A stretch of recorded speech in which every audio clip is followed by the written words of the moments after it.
fools? It's your boy Van, and I am Vansplaining the way too early AFC playoff picture. Who's in and who's out? Let's get to it. Let's look at the 9 teams who will not make the playoffs for the AFC, starting at number 9 with the New England Patriots at 4-10.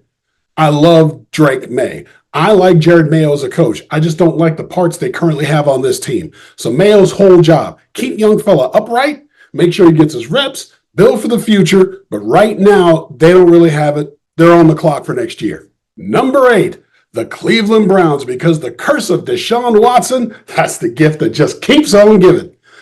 It's not just inconsistent quarterback play that's going to take them down, though. The loss of Nick Chubb is really going to hurt them a lot more than it looks like on the surface.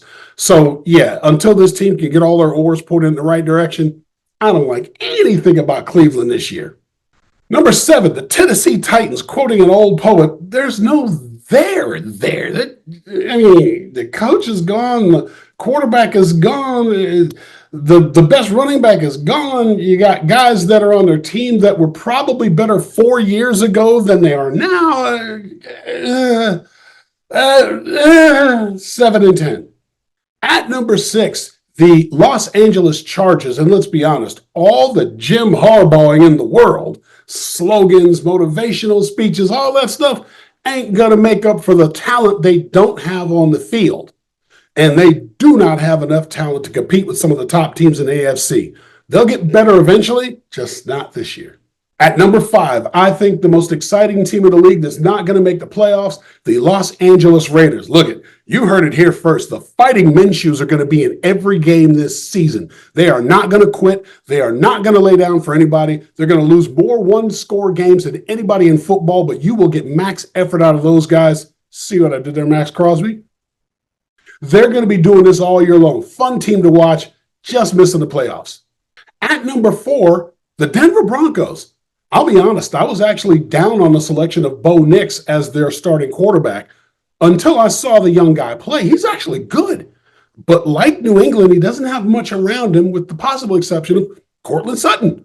So again, Sean Payton's job, like Jared Mayo's, keep young fella upright all year long. Make sure he gets his reps, make sure he stays healthy, and make sure you build around this guy because he does represent a brighter future for this team than we might have previously thought.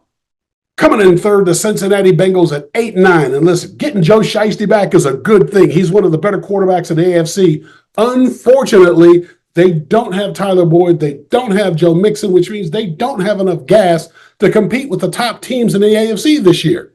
At number 2, the Buffalo Bills at 9-8. And the only reason why they're not already on the clock next year is because Josh Allen gets dressed in a phone booth. That young man is from Krypton. He is superhuman. Unfortunately, you couldn't name anybody else on their team unless you're a really, really deep fantasy geek, at which point I'd advise you, get an intervention.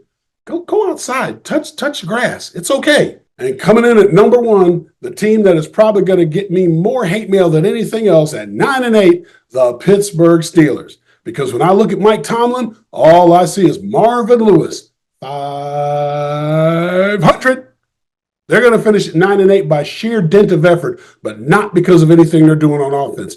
They still got tackles out of place. They have a rookie starting at center. The quarterback situation is still murky. It's not clear yet. And the number 2 receiver, which probably should have been Brandon Ayuk if somebody could have gotten up off a little more cash, now it's Van Jefferson. That's what you call a drop-off. Don't like it very much at all here in Pittsburgh. They're going to struggle to get to 9-8. It's going to be ugly around here because expectations are much higher. Okay, those were the 9 teams that are not going to make the playoffs this year. Let's look at the 7 teams that are going to make the playoffs. And you'll notice there's some new names from this year and last year because the Shield loves parity and turnover. So we're going to get some new faces in this year's playoffs, starting with number 7, the Indianapolis Colts. I like everything about them. I love Anthony Richardson. I love Jonathan Taylor. I love Michael Pittman. I love the defense. I love the division. I like the fact that they are going to compete this year and actually show people something. Number 7, Indianapolis Colts. Okay, number 6, let's look at the Jacksonville Jaguars, what I believe is going to be a very respectable 11-6. They bounce back offensively this year. They have the pieces. They're in the right places. And they've added a young man named Brian Thomas Jr. that's going to turn heads. They've also added veteran Gabe Davis to go with Travis Etienne and Trevor Lawrence. This team is going to do some things this year. 11-6, 6 seed. the Jacksonville Jaguars. At number 5, the track meet that is disguised as the Miami Dolphins. These guys are going to score points in bunches. The problem isn't their ability to score, though. It's whether or not they can defend and whether or not they can play in cold weather. If they can do those two things, they're going to be a problem. But until these sides see it, I don't believe it yet. At number 4, we're at the varsity level now. This is an easy call. Division winner 11-6, making the playoffs, the Kansas City Chiefs. I do not know if they three-peat. That's extremely difficult, especially in football where you're one injury away from really not being as good as you were. That said, though, the road to the AFC Championship and the Super Bowl definitely goes through Kansas City because, again, as long as Patrick Mahomes is there, they've got a shot. At number 3, division winner 12-5, the Houston Texans, because all they did last year from a playoff team was add Stephon Diggs and add Joe Mixon to a team that has Nico Collins, Tank Dell, and that awesome rookie quarterback CJ Stroud and that man-eating defense. They are going to be a problem this year. The question is, are they too young to make the next step?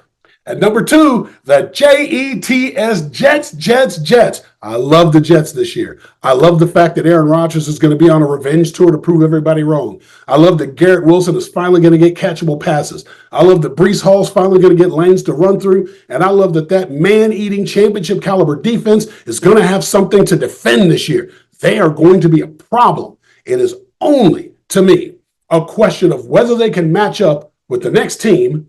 And that team is number 1, 13-4, number 1 seed throughout the playoffs, the Baltimore Ravens, because all the best rushing attack in football did was add Derrick Henry to the mix, which means the offensive line is going to walk up, laugh at you, and go, we're all going over there. And there's nothing you can do about it. And they're right. This year, hopefully, John Harbaugh gets out of his own way, relies on Lamar Jackson, who's probably going to be nicked for his 3rd MVP, relies on that ground game that is going to punish people, relies on that defense that's shutting things down, and maybe in a one-score game doesn't throw the ball 37 times. If they do that, they are going to the Super Bowl. Okay, that's my way too early prediction for the AFC playoff picture, who's in and who's out. Like, subscribe, hit me up in the comments, tell me I'm a genius or that I'm nuts, but either way, when I tell you there's cheese on the mountain, bring crackers.